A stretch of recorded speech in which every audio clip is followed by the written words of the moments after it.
Aí tem uma última pergunta aqui do Marco Sherry. Ele falou o seguinte: Felipe, você foi um dos primeiros que compilaram as obras e pensamentos de Olavo de Carvalho. Sempre tem uma dessa. Aí ele pergunta aqui, como você vê todo o conteúdo dele no momento atual? Ele deveria ter maneirado? Bom, às vezes é difícil resumir aqui. Tudo que aconteceu são muitos anos e uma obra muito, muito vasta e uma mudança de comportamento, principalmente ali, depois da publicação do livro que eu organizei. Eu contei boa parte dessa história, daquilo que aconteceu depois, num artigo que está publicado em O Antagonista. Tem muita gente que até pergunta isso, não leu esse artigo. Esse artigo é de 2020, quer dizer, já está fazendo 5 anos, cujo título é Breve História do Bolsolavismo. Então conta como a família Bolsonaro foi se aproximando do Olavo e tal, e como aquela aproximação foi gerando uma aliança política na prática depois da publicação do livro O Mínimo que você precisa saber para não ser um idiota, que não tem absolutamente nada a ver com o Bolsonaro. Então há uma grande confusão no Brasil. E como no Brasil as pessoas querem fazer associações rasteiras, simplistas, o debate público ele é todo feito de narrativas sintéticas que eliminam as nuances, é muito difícil para as pessoas enxergarem várias camadas na obra, na história de um intelectual que teve tantas posições ao longo do tempo. Então o Olavo ele tem uma história de artigos publicados durante 2 décadas que foi compilada no livro que eu organizei, que são artigos fundamentais. Continuam sendo, entende? O Olavo passou a me atacar um tempo depois da publicação do livro, pelo meu trabalho jornalístico, porque eu mantive todos os meus princípios e mantive a minha vigilância ao poder, seja ele qual for. Ele se aliou ao Bolsonaro, mas eu continuei tendo a postura jornalística, que exigia vigiar o poder e que era aquilo que ele próprio defendia em relação ao trabalho dele anos antes. Mas depois eu chego aí. Então, essas 2 décadas de trabalho compilado, em O Mínimo que você precisa saber para não ser idiota, renderam artigos extraordinários. É óbvio que assim, é um livro de mais de 600 páginas, claro, tudo catalogado, assim, organizado por mim. Eu li mais de 2.000 artigos, eu organizei em capítulos, eu fiz ali de uma maneira que a pessoa tivesse uma escalada intelectual, vamos dizer assim. Então, começando pelas questões da juventude, algumas das quais foram abordadas aqui na nossa conversa, porque eu fiz questão que o primeiro artigo fosse um imbecil coletivo, que é justamente sobre adesão à patota. Então é o jovem que quer se integrar ali na turminha e vai adquirindo os vícios, etc., e vai formando um imbecil coletivo. Então você tem uma parte do livro, uma seção do livro, que é sobre juventude, aí depois fala de questões sociais, culturais, políticas, intelectuais, mas passa ali no começo também por formação da personalidade. Então tem um capítulo de vocação, tem um capítulo de conhecimento especificamente, enfim, você vai formando uma escadinha até chegar numa parte mais avançada. Essa obra, repito, ela tem mais de 600 páginas, claro que você pode ter uma eventual discordância aqui e ali, mas essa obra é imensamente meritória. E o que acontece que é curioso em relação à vida e à obra do Olavo? É que, por falar muitas verdades sobre o campo da esquerda, e vamos dizer assim, na raiz, antes de muita gente, ele sempre foi muito atacado pela esquerda. E em geral, durante aquela época, antes de Bolsonaro, em geral de uma maneira injusta, de uma maneira histérica, de uma maneira que reduzia a obra dele a uma caricatura, etc., quando não é, quando você vai ler ali a obra dele escrita e tem ali um caminho de conhecimento importante e principalmente de introdução de autores no Brasil, que são autores estrangeiros muito importantes. Intelectuais, filósofos, que ele trouxe ao conhecimento, que acabaram sendo publicados por editoras alinhadas e que acabaram furando um pouco o cerco do mercado editorial, também muito dominado, assim como o show business e o mercado da comunicação, pela esquerda. Então, assim, como um jornalista que conhecia a obra do Olavo como leitor e já estava vendo. Essa foi um pouco longa, né? Por isso que eu acabo me estendendo, porque para responder tudo, enfim, isso vai demandar livros meus, inclusive. Mas assim, eu tinha lido a obra do Olavo, eu sabia o que ele tinha contribuído para o debate público, e eu estava começando a ver outros colunistas, vários dos quais se alinharam até ao bolsonarismo, atualmente, naquela época não, que estavam copiando elementos da obra do Olavo. E quando você lê as referências, né, quando você sabe de onde veio algo, você identifica muito facilmente, né? E sem dar crédito, etc. Então quando eu usava alguma coisa que o Olavo falava, eu falava, principalmente naquela época ali, porque ele estava atuante, ele estava vivo, ele estava escrevendo, e ele tinha fornecido diversos conceitos que são importantes, que a gente utiliza até hoje. Então eu considerava honesto, intelectualmente honesto, e até quase que uma obrigação intelectual de alguém que acompanha uma trajetória anterior. Se aquela obra daquele autor tão relevante naquele momento não está organizado, você ajudar a organizar primeiro para falar assim, olha, isso aqui foi feito antes de mim. Então vamos daqui, né? Porque você ficar roubando sem dizer de onde você tirou é muito mais desonesto, né? Então foi, o Olavo fez isso aqui, ele definiu determinados conceitos, ele mostrou certos procedimentos da esquerda que merecem crítica, ele trouxe determinados autores e tal. Você tem um mapinha aí para você ter o mínimo mesmo, para não ser manipulado, pelo menos por aquelas pessoas que naquele momento tinham os meios de ação, tanto políticos, quanto acadêmicos, quanto culturais, né, de uma maneira geral. Midiáticos, etc. Então eu me achei na obrigação de fazer aquilo, porque eu me achava capaz de organizar aquela obra e porque eu li alguns artigos, por exemplo, Vocações e Equívocos, que é sobre vocação, o imbecil coletivo, mas alguns outros que eu ficava com vontade de mostrar para as pessoas próximas. Pô, você tem que ler isso, cara, porque tem algumas coisas que a gente vive no dia a dia e que o Olavo estava descrevendo, ao contrário de vários colunistas de jornal que não estavam, né?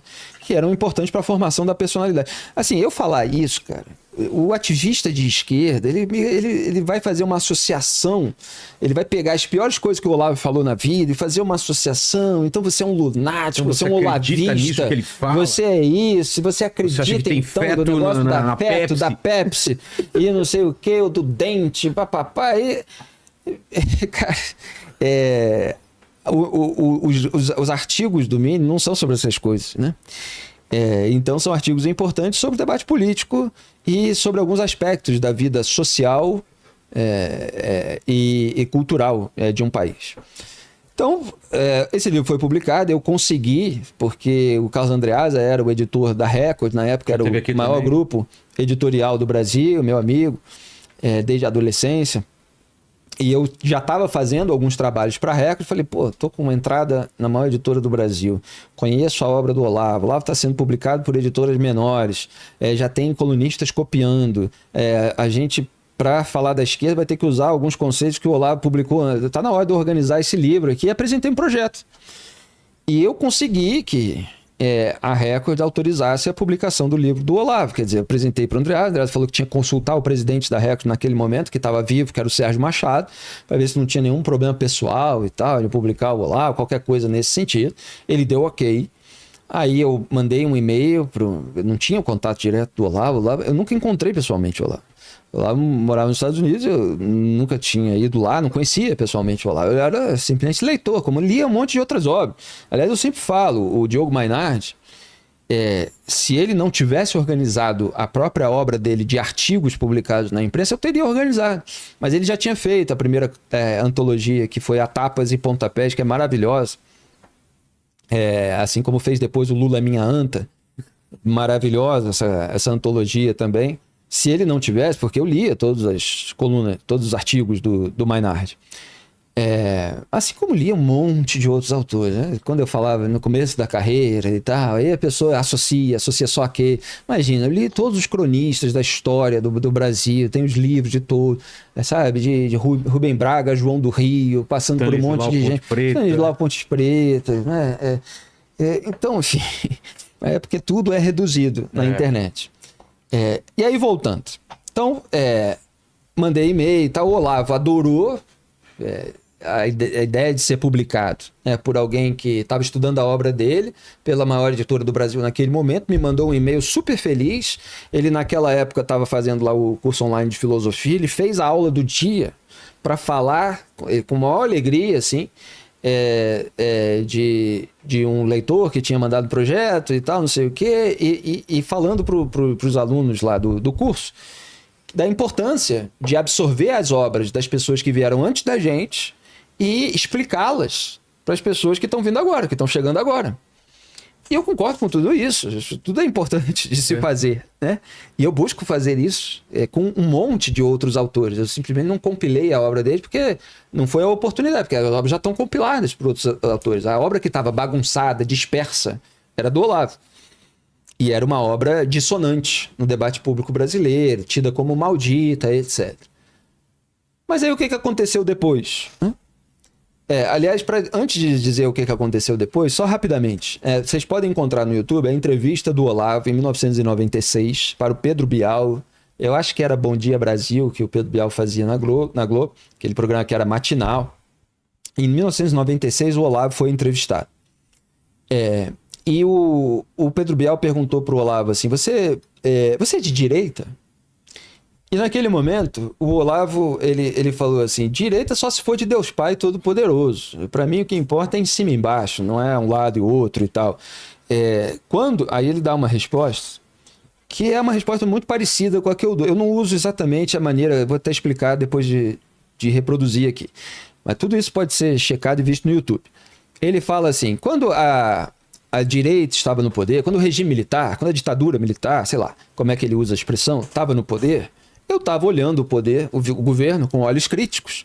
Então eu estava junto da esquerda. Ele fala uma coisa assim, junto, aliado da esquerda, uma coisa que eu não falaria daquele jeito, mas dava para entender perfeitamente e dava para ver que não era um alinhamento ideológico e tal, era só eu estava no grupo dos que olhavam com olhos críticos, cada um do seu jeito, né? Mas ele fala assim, né?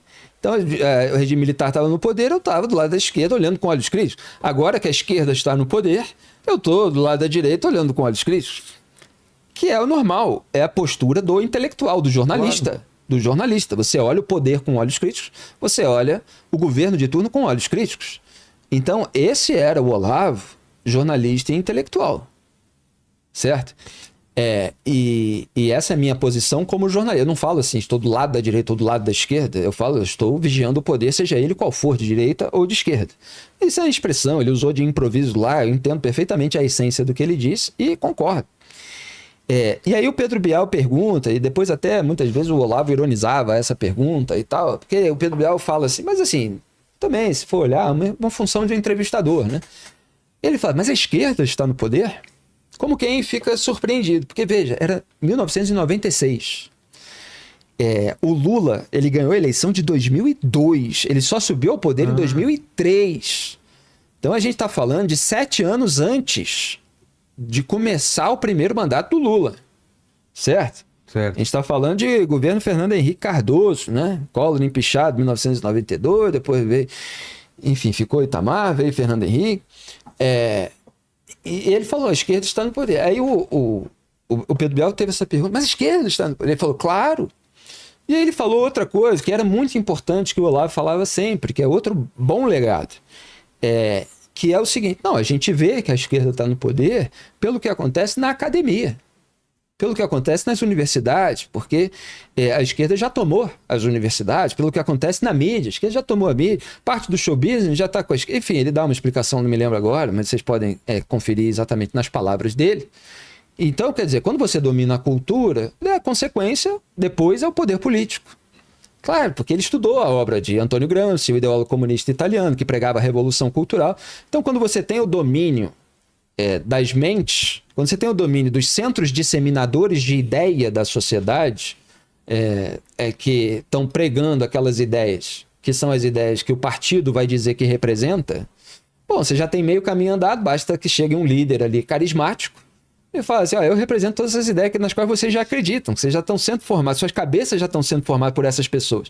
O professor da universidade já é um militante de esquerda. O autor da novela já é um militante de esquerda que tinha sido censurado na ditadura e foi para a TV, porque não podia fazer teatro. Então as pessoas já começavam a pensar de acordo com o partidão. Essa é a doutrina de Antônio Gramsci. Então ele falou isso. E aconteceu exatamente como ele previa, um mérito intelectual. Ele enxergou a raiz do poder político da esquerda no movimento intelectual cultural. Lembra que a gente começou essa conversa? De eu mostrando como já havia um movimento intelectual, cultural, num campo mais conservador, mais liberal, mais à direita, crítico da esquerda. Você já tinha as fórmulas de expressão crítica do governo da esquerda e tal. O Bolsonaro falou, opa, tem tudo isso aí, deixa eu pegar para mim aqui, deixa eu dizer que eu represento isso. Não era um trabalho dele, Era um trabalho que já estava sendo feito de uma maneira desorganizada por várias mentes. O Olavo era uma delas, mas você tinha o Edson Filho na Realizações, você tinha vários colunistas como nós, você tinha o Diogo Mainardi na Veja na época bombando com as críticas, nada a ver com a obra do Olavo, perfis completamente diferentes, mas com as críticas à corrupção petista e outros aspectos, como a própria militância digital, a própria imprensa comprada. O Mainardi foi o primeiro a apontar isso em todos os elementos, tem muito mérito também nisso. Então, assim, eu falei que era uma resposta longa, mas, assim, para falar agora da segunda parte, é o seguinte: o Olavo pregava isso, e isso é o que eu defendo, que o jornalista faça.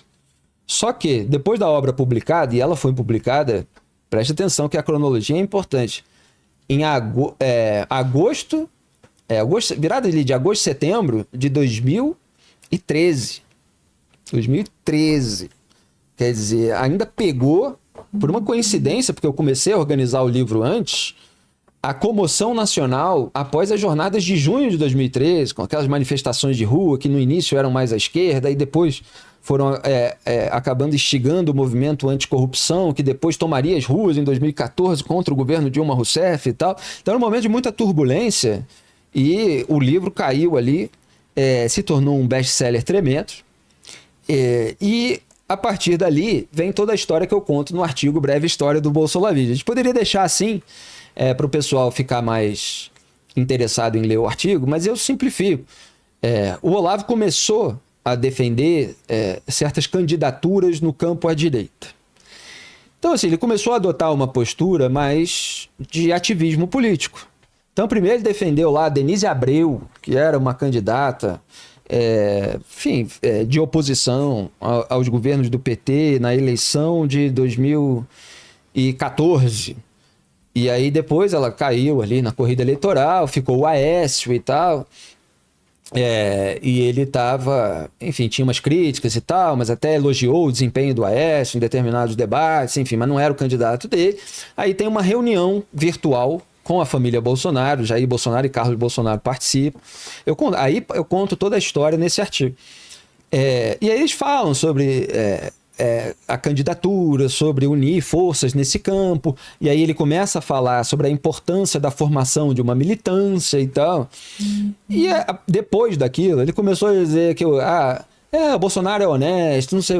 São umas colocações que o jornalista ele precisa manter uma distância regulamentar dos políticos. E o Olavo foi se aproximando da família Bolsonaro, e a família Bolsonaro foi usando isso a seu favor, evidentemente, política e eleitoralmente, e eu continuei sendo jornalista. E mesmo nesse período, antes de uma adesão mais forte ali, de uma simbiose mais forte do olavismo com o bolsonarismo, já havia várias dissonâncias entre o que eu escrevia nas minhas colunas e o que o Olavo escrevia ou pregava nas dele. Ele foi escrevendo cada vez menos e falando em rede social cada vez mais.